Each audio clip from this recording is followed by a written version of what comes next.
Hello student, Shrimati मोहरी देवी तापड़िया कन्या महाविद्यालय के इस यूट्यूब चैनल पर आप सभी का फिर से स्वागत है।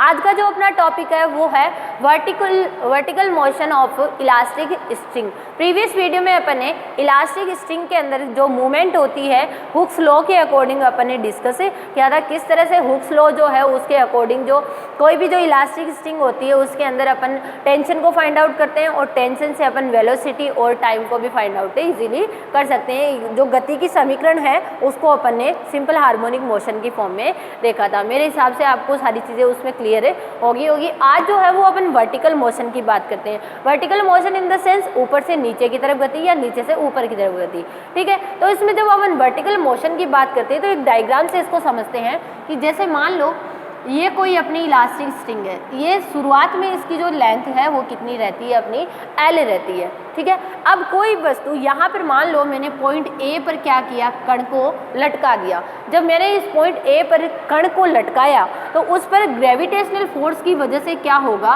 टेंशन उत्पन्न होगा और उस टेंशन की वजह से मान लो उसकी जो लेंथ है उसमें जो चेंजेज है वो कितना हो जाता है, B चेंज हो जाता है। B मान लो, x मान लो, कुछ भी अपनी मर्जी से यहाँ पर अपन ले सकते हैं और ये पॉइंट B तक पहुँच जाता है। यहाँ तक तो ये किसकी वजह से हुआ है, ग्रेविटेशनल फोर्स की वजह से हुआ है, ठीक है। तो जो ये कौन सी है, अपनी संतुलन की अवस्था। अभी जो है उसके अंदर जो कैसा है, संतुलन होगा तो अपन जानते हैं जब इसके अंदर साम्य अवस्था होगा या स्थितिक संतुलन की अवस्था होगी तो अपन जानते हैं कि जो ग्रेविटेशनल फोर्स लगा है वो किसके बराबर होगा, टेंशन के बराबर होगा। यानी मैं कह सकती हूँ कि इस कंडीशन में जो मेरा टेंशन होगा यानी लैम्डा बी अपॉन एल वो किसके बराबर होगा, mg के बराबर होगा। इस टेंशन को आप T0 मान सकते हैं। संतुलन की अवस्था में जो अपना टेंशन रहता है उसको इसको लेटे किया गया। क्लियर है मेरी बात। अब देखो, अब अपन क्या लगाते हैं, इस पर फोर्स लगाते हैं और मैंने मान लो नीचे की तरफ क्या लगाया, फोर्स लगाया और उस फोर्स की वजह से इसमें जो ये पॉइंट है ये C पर पहुंच जाता है और इसकी जो चेंजेज है उसमें कितना हुआ है, x चेंजेज हुआ है। तो इस कंडीशन में जो अपना फोर्स लगेगा, जो टेंशन उत्पन्न होगा, या मैं कहूँ कि जो मेरा टोटल फोर्स होगा, यानी अगर मैं गति की समीकरण में रूप में इसको देखना चाहूँ dt², वो किसके बराबर होगा, मेरा टोटल इस B से C के बीच में, B से C की मतलब पूरी जो अपनी लेंथ थी, अपनी जो रियल लेंथ है वो तो कितनी है, L है। B में चेंज, जो B चेंज हुआ है वो B चेंज किसकी वजह से हुआ है, ग्रेविटेशनल फोर्स की वजह से हुआ। उस कंडीशन में तो वो कैसा, स्थितिक साम्य की अवस्था के अंदर है, उसमें उस समय में कोई चेंजेज नहीं हो रहा है, ठीक है। फिर अपन ने उस पर क्या लगाया, फोर्स लगाया है, वो तो ऑटोमेटिक फोर्स था जो अपने ग्रेविटी की वजह से लग रहा था। फिर अपन ने अपनी तरफ से जो फोर्स लगाया है उसकी वजह से इसमें चेंजेस कितना हुआ है, x चेंजेज हुआ है। तो उस कंडीशन में अपना जो टोटल होगा, अपन जानते हैं कि जब अपनी रस्सी इस तरह से लटकी हुई है, पिंड नीचे की तरफ लटका हुआ, तो जो मोशन होगी वो नीचे की तरफ ही जाएगी। यानी अपना उस कंडीशन में जो ग्रेविटेशनल फोर्स की वजह से जो फोर्स लगेगा वो तो क्या होगा, पॉजिटिव होगा। और अपन जानते हैं कि टेंशन हमेशा कैसे लगती है, अपोजिट डायरेक्शन में लगता है, तो टेंशन को अपन क्या लेंगे, माइनस लेंगे। और इस कंडीशन में जो टेंशन होगा वो भी कितना होगा, देखिए एक बार समझिएगा इस चीज़ को। जो टेंशन है वो अपना होगा लैम्डा b प्लस एक्स, क्योंकि b तक तो यहाँ पे अपन ने चेंजेज ग्रेविटी की वजह से हुआ था और x चेंजेज अपने जो फोर्स लगा रहे हैं उसकी वजह से हो रहा है, तो b plus x by L यहाँ पर होगा। ये चीज़ आपको यहाँ पर अच्छे से क्लियर होनी चाहिए। अब अपन देखिए यहाँ पे mg, इसको मैं थोड़ा सा खोल लेती हूँ, LB अपॉन एल और माइनस LX अपॉन एल, ये चीज़ है। अब आप यहाँ से देखिए, जब अपना स्थितिक साम्य की अवस्था होती है तब अपना जो टेंशन है वो क्या होते हैं, ये दोनों आपस में कैसे होते हैं, बराबर होते हैं। तो ये दोनों एक दूसरे से क्या हो जाएंगे, रिड्यूस हो जाएंगे और अपने पास क्या बचाएगा, minus lambda x by L यहाँ पर बचाएगा। क्लियर है मेरी बात। तो इस तरह से अपन जो है वो ऊर्ध्वाधर गति यानी वर्टिकल मोशन इलास्टिक स्ट्रिंग के अंदर अपन इजीली जो है वो फाइंड आउट कर सकते हैं, ठीक है। अब इसको अपन एग्जांपल की हेल्प से समझते हैं कि किस तरह से अपन इसको एग्जांपल के अंदर एग्जीक्यूट कर सकते हैं। अब देखिए एग्जांपल जो है वो अपना इस तरह से गिवन है। जो चीज़ें पहले गिवन है उनको अपन देख लेते हैं। एग्जाम्पल नंबर में अपने को दे रखा है, दो पिंड है, एक है अपना m है और दूसरा है अपना एम ए डैश।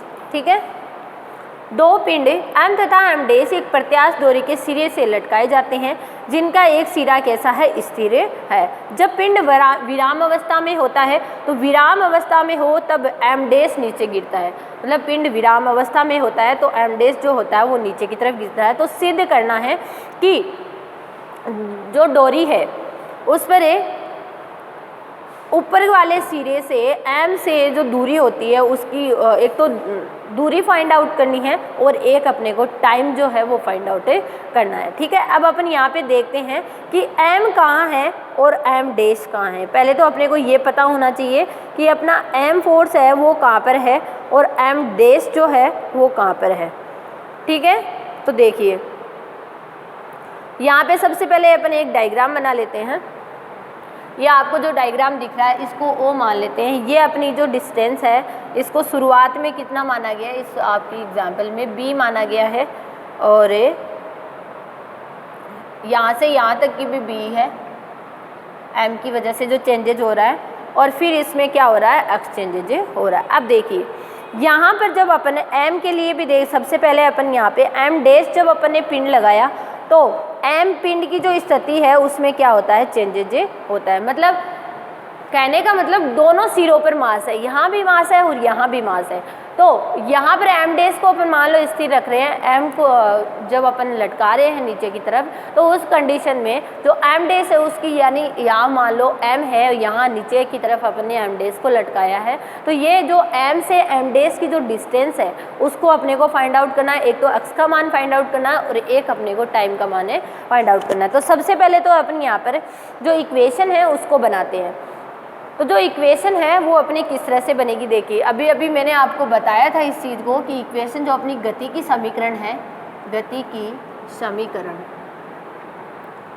समीकरण किस तरह से बनेगी अपनी, M D two X upon D T square equal M G minus T, यही तो बनेगी। अभी अपन ने इसको चीज़ को डिस्कस अच्छे से किया था। अब देखिए यहाँ पर जो अपन वैल्यू है उसको देखेंगे, एम जी माइनस लैम्डा, ये जो वैल्यू है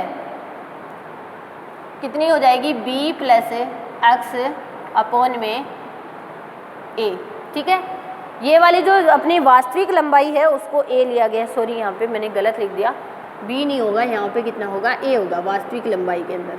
ठीक है, ये वाली डिस्टेंस फिर ग्रेविटी की वजह से हुई है और फिर अपन ये एक्स की वजह से, फोर्स की वजह से हुई है। ये चीज़ क्लियर हो गई यहाँ तक। अब अपन जानते हैं कि ये और ये जो वैल्यू है ये जब स्थितिक साम्य की अवस्था होगी तब क्या होंगे, ये दोनों एक दूसरे के बराबर होंगे। तो अपने पास जो वैल्यू है वो क्या बचेगी, देखिए M D two X by D T square equal अपने पास बचेगा माइनस लैम्डा एक्स बटे ए। ठीक है, ये चीज़ जो है वो अपने पास यहाँ पर बचेगा। अब देखिए लैम्डा की वैल्यू जो है वो अगर अपन, या अपन एम की वैल्यू जो है, लैम्डा की वैल्यू अगर अपन यहाँ से लिखना चाहें तो कितनी आएगी, लैम्डा की वैल्यू अपन जानते हैं एम जी इक्वल टू कितना है, लैम्डा बी अपॉन में एल। ठीक है, तो अगर यहाँ से अगर मैं लैम्डा की वैल्यू लिखना चाहूँ तो M G A by B, यही तो आएगा इसकी वैल्यू, लैम्डा की वैल्यू। तो लिख लेते हैं अपन यहाँ पे M D two X by D T square और यहाँ पे M G A X by B.